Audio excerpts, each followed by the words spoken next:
Hello ವೀಕ್ಷಕರೇ, ನಿಮಗೆಲ್ಲರಿಗೂ ನನ್ನ ಯೂಟ್ಯೂಬ್ ಚಾನಲ್ಗೆ ಸ್ವಾಗತ.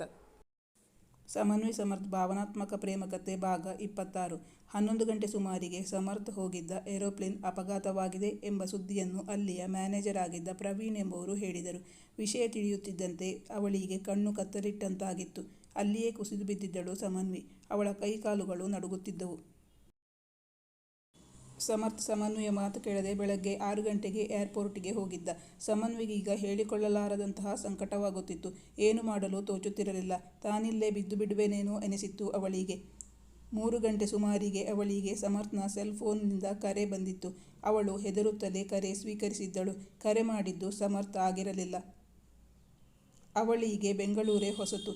ಎಲ್ಲಿಗೆ ಹೋಗಬೇಕು ಎಂದು ಗೊತ್ತಿಲ್ಲ. ಹಾಸ್ಪಿಟಲ್ ಅಡ್ರೆಸ್ ಹೇಳಿ ಡ್ರೈವರ್ ಬಳಿ ಕರೆದೊಯ್ಯಲು ತಿಳಿಸಿದಳು ಸಮನ್ವಿ. ಅವಳೆದೆ ಬಡಿತ ಜಾಸ್ತಿಯಾಗಿತ್ತು. ಸಮರ್ಥ್ನ ಸೆಲ್ಫೋನಿಂದ ಬೇರೆ ಯಾರೋ ಕರೆ ಮಾಡಿದ್ದೇಕೆ? ಅವನು ಸರಿಯಾಗಿದ್ದಲ್ಲಿ ಅವನೇ ಅವಳ ಬಳಿ ಕರೆ ಮಾಡಿ ಮಾತಾಡುತ್ತಿದ್ದನಲ್ಲ. ಅವಳಿಗೆ ಸಂಶಯವಾಯಿತು. ಅವಳನ್ನು ಕರೆದವರು ಯಾರು? ಹಾಗಾದರೆ ಸಮರ್ಥ್ಗೆ ಏನಾಗಿದೆ? ಅವನೆಲ್ಲಿದ್ದಾನೆ?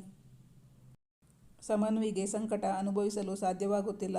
ಅವಳು ಅತ್ಯಂತ ದುಃಖದಲ್ಲಿಯೇ ಹಾಸ್ಪಿಟಲ್ನತ್ರ ಹೊರಟಿದ್ದಾಳೆ. ವೀಕ್ಷಕರೇ, ನಿಮಗೆ ಈ ಕಥೆ ಇಷ್ಟವಾದಲ್ಲಿ ಆದಷ್ಟು ಲೈಕ್ ಮಾಡಿ, ಶೇರ್ ಮಾಡಿ ಮತ್ತು ಕಮೆಂಟ್ ಮಾಡಿ ತಿಳಿಸಿ. ತುಂಬ ಜನ ವೀಕ್ಷಕರು ಈ ಎಪಿಸೋಡ್ನ ಇವತ್ತೇ ಹಾಕಿ ಅಂತ ಕೇಳ್ಕೊಳ್ತಿದ್ದೀರಿ. ಅದಕ್ಕೋಸ್ಕರ ಹಾಕಲು ಟ್ರೈ ಮಾಡ್ತಾ ಇದ್ದೀನಿ. ಆದಷ್ಟು ಹೆಚ್ಚು ಸಂಖ್ಯೆಯಲ್ಲಿ ಕಮೆಂಟ್ ಮಾಡಿ, ಲೈಕ್ ಮಾಡಿ. ನನಗೆ ಕತೆ ಹಾಕುವ ಇಂಟ್ರೆಸ್ಟ್ ಜಾಸ್ತಿಯಾಗುತ್ತದೆ. Thank you for watching.